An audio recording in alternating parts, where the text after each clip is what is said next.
Hello everybody, Chris Michalec here, coming to you with a quick video. A little casual today, I'm going to be honest, but I had some thoughts on my mind I wanted to get out because just had an interesting call with one of our vendors kind of discussing, they were getting us to look at, with our clients, where are the big pain points, and really got to thinking about it. And the thing that stuck out to me is how many conversations I've had with clients where their biggest issue is kind of where to get started as with cybersecurity. Like, what do we absolutely have to have? Because budgets are tight.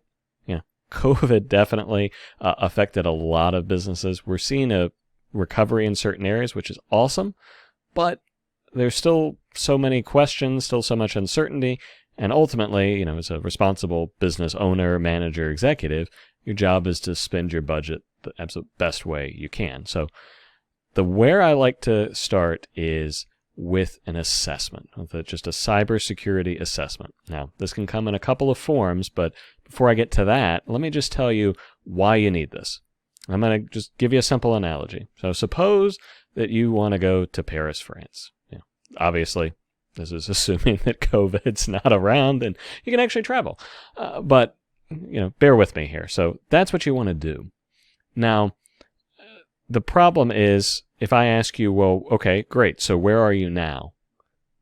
Chances are with cybersecurity, you're not going to necessarily know where you are. You might be able to say, hey, well, we have antivirus. I think we have backup somewhere.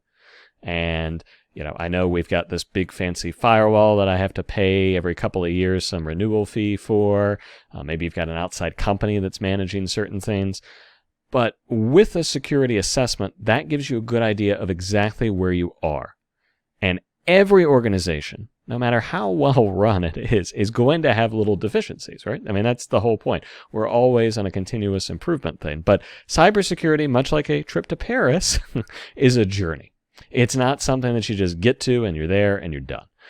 It takes time. And also, of course, it takes just continual investment because technology changes. And that's what frustrates a lot of business leaders, and I get it, right? Because you just want to be able to say, hey, look, just tell me what I need to spend on if I can spend on this and I'm good. But then, a year or two down the road, something changes. Technology, there's this new vulnerability, there's this new service maybe you've added, some sort of cloud service, and that introduced a potential issue and you haven't remedied that.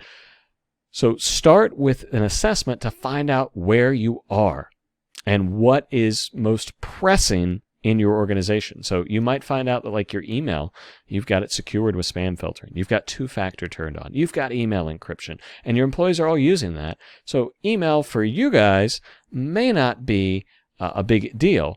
But then what about your local network or your servers? Oh, my servers are 8 years old. Oh, turns out we haven't patched them in a while. Or, oh, my backup system, turns out it doesn't replicate offsite like it was supposed to be. So that's a vulnerability. Or, our accounting system has to be exposed to the internet, but that's a big deal. These are the sorts of things that a security assessment can uncover.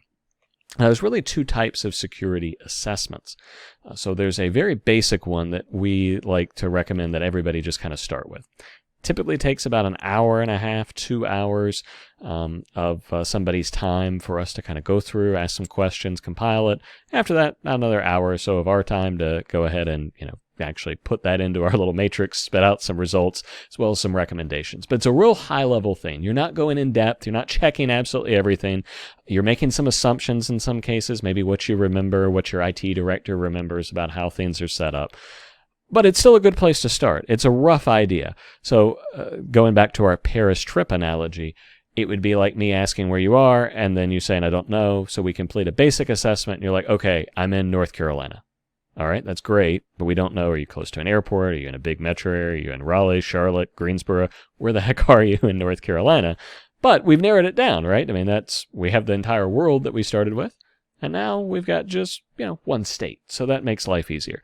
And then what you may look at doing is doing more robust cybersecurity assessment, and that's where typically, like for us, the way we approach those is we'll go ahead and put some software on the network, the devices, to do some scans, check for update statuses, some known vulnerabilities.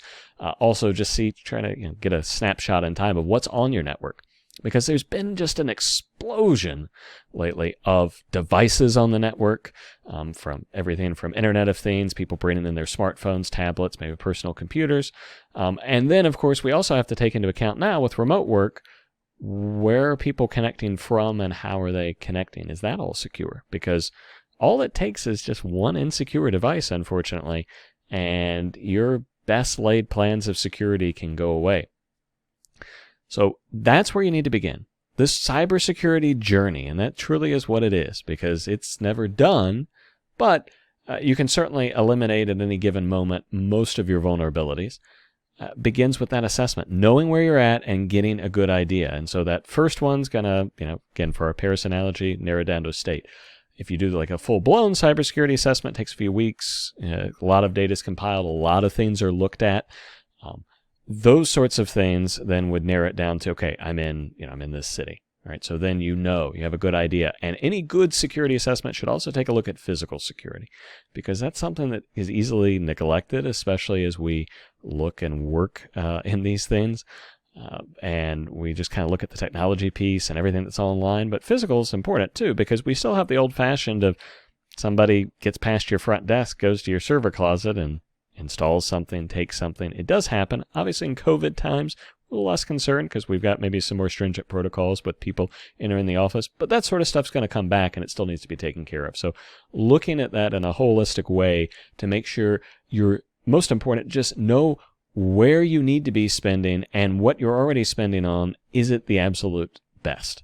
Because if you haven't looked at your cybersecurity in the last 12 months with so much that's changed with COVID just accelerating so many things, it's time to give that another look. So start with that security assessment, whether it's even just a basic one.